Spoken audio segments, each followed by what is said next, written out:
지난 7월 8일 미국의 대통령 바이든은 아프간에서의 미군 임무를 8월 31일로 종료한다고 발표했는데요. 8월 30일 미군 철수와 대피 완료를 선언하면서 지난 2001년부터 이어진 미국과 아프가니스탄 사이의 전쟁이 20년 만에 종료됐습니다. 2001년 뉴욕 무역센터에 대한 무장조직 알카에다의 9.11 테러에서 시작된 아프간전은 이날 미국이 미군 철수와 민간인 대피 완료를 선언함에 따라 공식 종료됐는데요. 2001년 9월 11일 테러 발생 이후 2021년 8월 30일 미군의 철수까지 20년간 어떤 사건들이 있었던 것일까요? 2001년 9월 11일 화요일 아침 미국 북동부 캘리포니아행 공항에서 출발했던 여객기 4대가 이슬람 테러 단체 알카에다 테러범 19명에게 납치됩니다. 이 중 항공기 2대는 각각 월드 트레이드 센터에 충돌했고 약 1시간 40여 분 만에 110층짜리 건물은 모두 무너지게 되는데요. 센터가 무너지면서 주변의 건물들에도 심각한 피해를 입힐 정도였으며 최소 100억 달러의 기반시설과 재산 피해 외에 2,977명의 사망자와 2만 5천 명 이상의 부상자라는 결과를 낳았습니다. 또 미국 역사상 소방관 343명, 경찰관 72명이 사망한 가장 치명적인 사건으로도 기록됐습니다. 세 번째 항공기는 펜타곤에 추락해 건물 일부가 붕괴됐으며 네 번째 항공기는 스토니크 타운십의 들판에 추락하게 되는데요.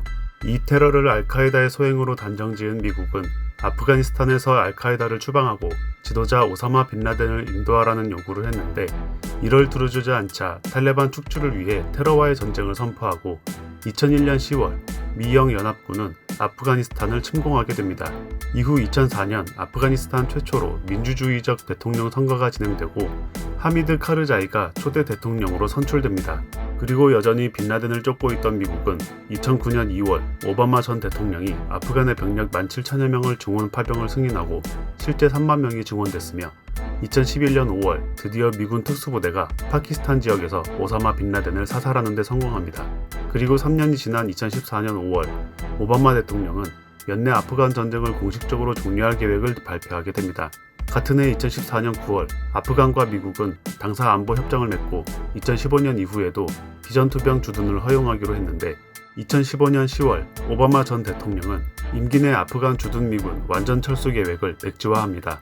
2016년 7월 오바마 전 대통령은 임기 종료 때까지 아프간 내 주둔 미군 8,400명을 잔류시킬 계획을 발표했고 그해 9월에는 아프간 정부 그리고 탈레반 다음으로 큰 반군 세력인 헤즈부의 이슬람이 아프가니스탄과 평화 합의를 체결하는 데 성공합니다.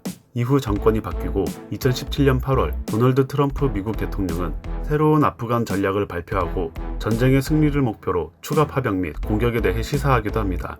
이후 2018년 12월부터 미국과 탈레반은 지속적으로 평화협상을 추진하고 이 협상은 2021년 3월까지 작은 교전과 평화협상을 반복하게 되는데요. 드디어 2021년 4월 새로운 미국 대통령인 조 바이든은 9월 11일까지 미군 완전 철수 계획을 발표하게 됩니다.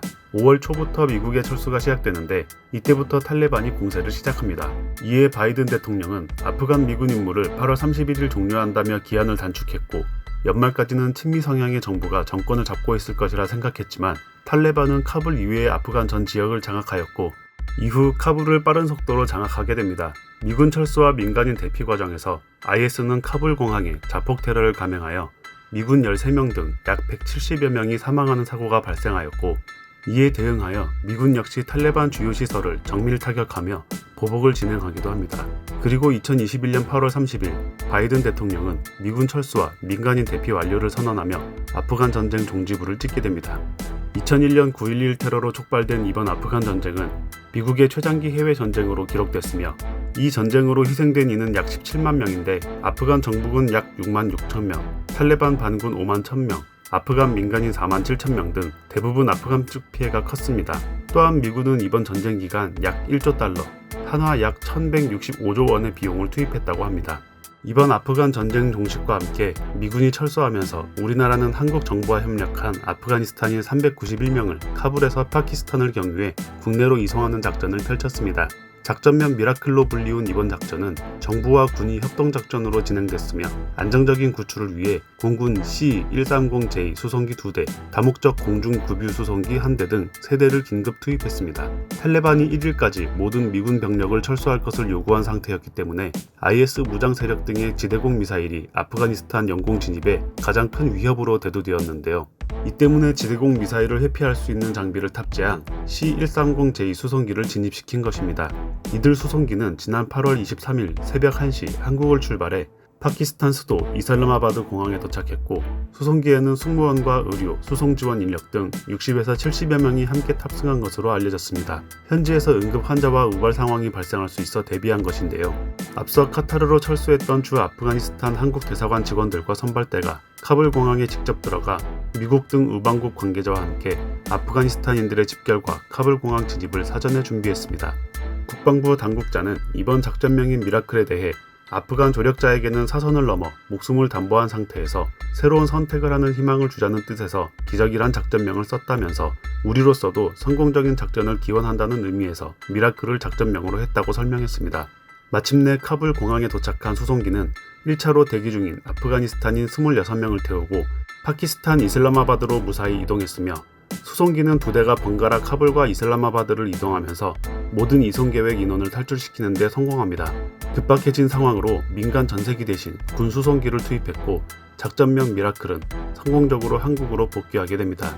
한편 성공적인 탈출을 진행한 한국과 달리 일본은 일본 대사관 근무 현지 직원 등의 국외 대피를 돕기 위해 파견된 일본 자위대가 별다른 성과 없이 철수하게 됐는데요. 일본 정부는 자국 대사관과 국제협력기구 등에서 일한 아프간 직원 및 그 가족 등 500여 명가량을 대피시키기 위해 육상 자위대원 등 300여 명과 수송기 3대, 전용기 1대를 지난 23일부터 아프간 인접국인 파키스탄으로 보냈습니다. 일본 자위대 수송기는 25일 이후 카불 공항에 여러 차례 착륙했지만 일본을 위해 일해온 아프간 현지인은 한 명도 대피시키지 못했는데요. 대피를 희망한 아프간인들을 공항으로 데려올 준비를 제대로 해놓지 않았기 때문입니다. 이와 관련해 일본 정부의 대피 지원용 수송기 파견 결정이 늦었다는 비판과 함께 카불 주재 일본 대사관 직원들이 먼저 대피해 대피 지원 업무에 차질이 빚어졌다는 지적이 나오고 있는데요. 자위대는 결국 26일과 27일 각각 미군이 탈출 지원을 요청한 아프간 이전 정부 관계자 14명과 교도통신 아프간 통신원으로 일해온 자국민 1명만 파키스탄으로 대피시켰고, 이후 일본 정부는 이슬라마바드 공항에 수송기를 대기시킨 채 기회를 살폈지만 미군이 철수한 후에는 가는 공항의 만전을 확보하기 어렵다고 판단해 수송기를 이용한 대피 작전을 끝내는 쪽으로 방향을 잡은 것으로 보입니다. 아프간에는 현재 당장 출국을 원하지 않는 소수의 일본인과 국외 대피를 희망하는 일본 대사관 등의 아프간인 직원과 가족이 500명가량 남아있는 것으로 알려졌는데, 일본 언론은 정부가 신속하게 대응하지 못해 이번 대피 지원이 실패로 돌아간 것이라며 경위 규명을 촉구하고 있다고 합니다. 지금까지 인폼파크의 내용이 유익하고 즐거우셨다면 구독과 좋아요, 알림 설정 부탁드립니다. 여러분의 관심이 콘텐츠 제작에 큰 힘이 됩니다. 감사합니다.